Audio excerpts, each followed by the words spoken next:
네, 2026년 1월 19일 월드뉴스 한번 알아보도록 하겠습니다. 월드뉴스 어, 같이 보도록 하겠습니다. 먼저 유럽에서는 이 그린란드를 가지고 트럼프가 유럽의 어떤 EU라든지 나토의 어떤 협상을 하고 있습니다.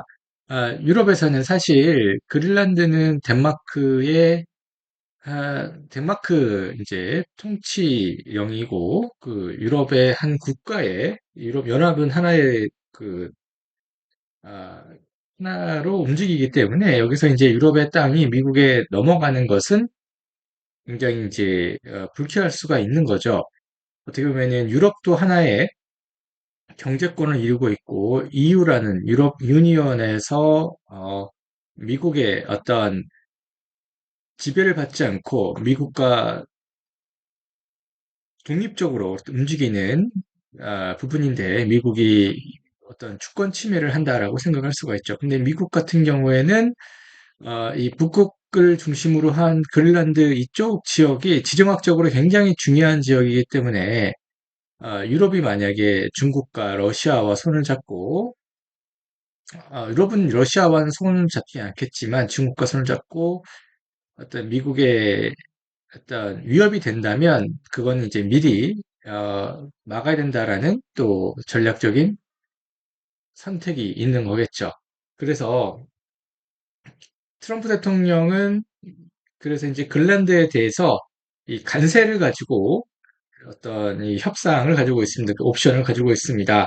이 옵션에 대한 부분이 이제 총 다섯 개 옵션을 가지고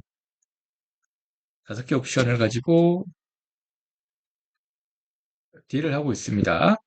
그 중에 하나는 미국산에 대한 관세 인하를 고려한다. 만약에 EU 유럽연합국 중에서 이 문제에 대해서 이의를 제기하지 않으면 관세를 인하한다.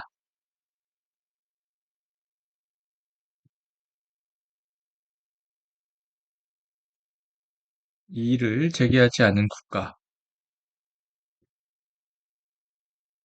관세는 10% 정도 인하한다. 원래 25%가 디폴트인데 이렇게 하는 거고 이제 보복관세에 대한 리스트를 두 번째는 보복관세에 대한 리스트를 재가동하는 거고 세 번째에 대한 바주카라는 그 용어가 있는데 바주카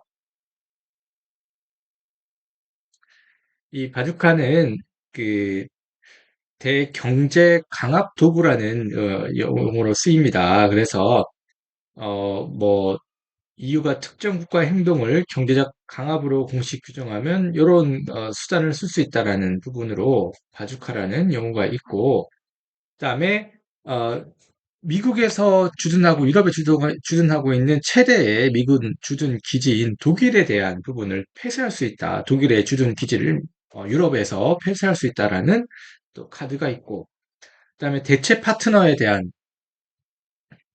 파트너 미국과 미국 대체제는 유럽연합 입장에서 봤을 때 미국 대체제는 중국이라고 보는 거죠. 중국산 배터리, 중국산 자동차에 대한 여러 가지 여러 가지 어떤 제재를 취하고 있었는데 그 제재를 좀 완화시키겠다라는 부분입니다. 중국, 미국 편지하기 위해서 중국을 그냥 끌어들이겠다. 유럽 땅에 뭐 이런 옵션이 있습니다. 이런 옵션으로 보고 있습니다. 그린란드를 가지고 뭐, 미국과 유럽이 이제 수싸움을 하고 있는 겁니다.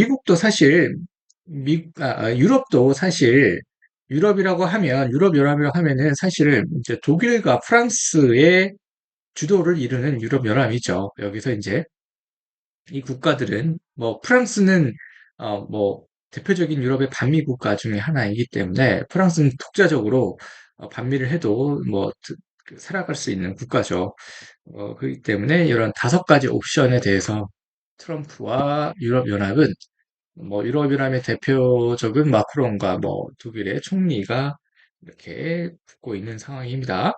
자, 두 번째는 보면은 미국 주택 가격에 대한 부분입니다. 미국 주택 가격을 사실 미국 그 광활한 대륙에서는 항상 토네이도도 발생하고 홍수도 발생하고 산불 재해도 발생하고 샌프란시스코에 있었던 LA 산불 대표적인 LA 산불과 허리케인 애틀랜타에 있는 허리케인 버지니아 허리케인이 나타나고 있는 거 홍수도 그 뭐 애틀랜타에서 홍수가 굉장히 크게 나타나고 있었죠.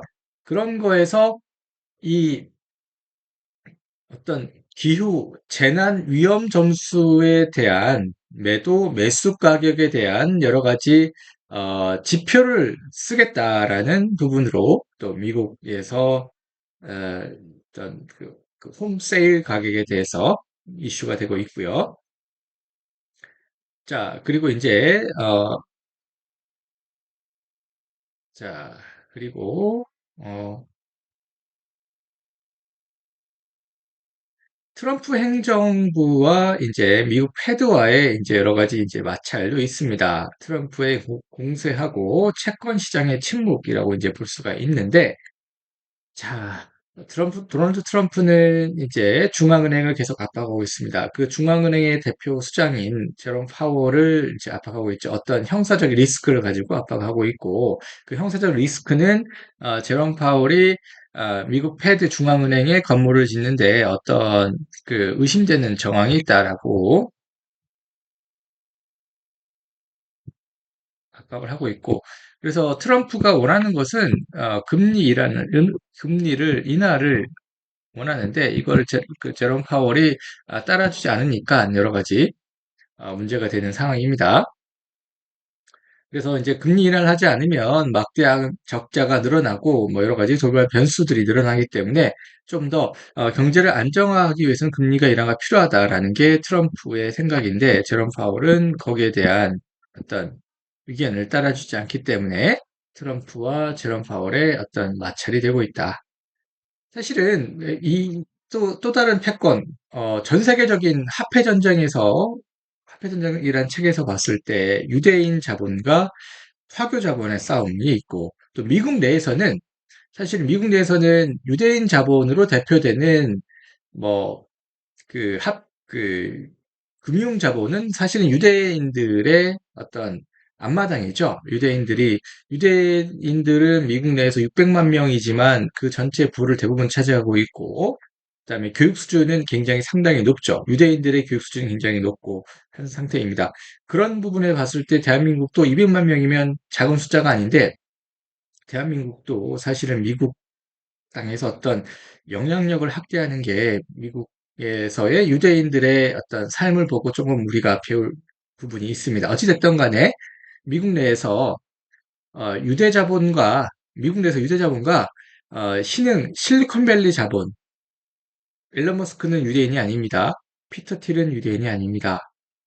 그 커티스 야빈이라고 하는 피터 틸의 어떤 정치 사상적인 영향력을 주고 있는 커티스 야빈도 유대인이 아닙니다. 그리고 그 팔란티어, 그러니까 피터 틸 마피아, 페이팔 마피아의 그 피터 틸의 가장 절친인 팔란티어 CEO 알렉스 카프도 유대인이 아닙니다. 이 친구들은 사실 이번에 트럼프 2.0 행정부에서 새로운 미국의 미국이라는 정의를 다시 내리고 있습니다. 피터 틸의 뒤에 어떤 정치 사상적인 영향력을 가지고 있는 사람은 커티스 야빈이라는 사람이 있는데, 그러니까 민주주의가 책임지는 사람이 없다. 근데 미국의 대표적인 거는 자유는 중요하지만 민주주의가 과연 옳은 것인가라는 뭐 공산주의가 옳다는 게 아니라 여러 가지 이제 의심이 되고 여러 가지 이제 그 의문점을 갖는다라는 민주주의에 대한 의문점을 갖는다라는 말과 함께 트럼프 2.0 트럼프도 사실 어떤 트럼프는 미국 레슬링에서의 슈퍼스타였습니다. 그래서 거기서 그랬던 것처럼 정치 무대에서도 어떤 트럼프가 배우가 아닐까라는 또 생각도 들긴 합니다. 그래서 그 뒤에 어, 어떤 여러 가지 책사라는 트럼프 일기에서는 배넌이라는 사람이 책사였습니다. 지금의 책사는 피터 틸의 어떤 정신적인 주주인 커티스 야빈이 또 정신적인 그 어떤 영향력을 행사하고 있다라고 볼 수가 있습니다.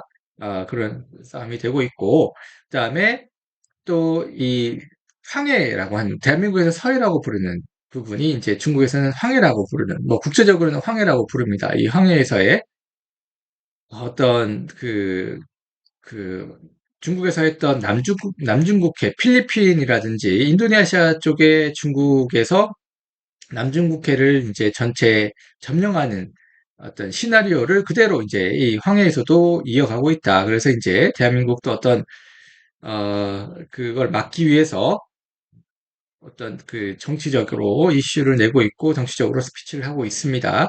근데 중요한 부분은 여기 미군 기지 캠프 험프리가 여기와 15km밖에 떨어져 있지 않다. 우리가 적극적으로 나서지 않아도 미국이 적극적으로 나설 것 같다는 생각도 듭니다. 캠프 험프리가 굉장히 그 전 세계적인 가장 큰 미군의 주둔 기지가 있습니다. 여기서 미국의 안보는 사실 여기에 주둔 기지의 안보는 미국의 안보와 직접적으로 영향이 되기 때문에 우리가 크게 나서지 않아도 미국의 어떤 부분으로 압박을 취하지 않을까라는 생각이 어, 들기가 어, 드는 것 같습니다. 네, 이렇게 해서 2026년 1월 19일 월드뉴스 마치도록 하겠습니다.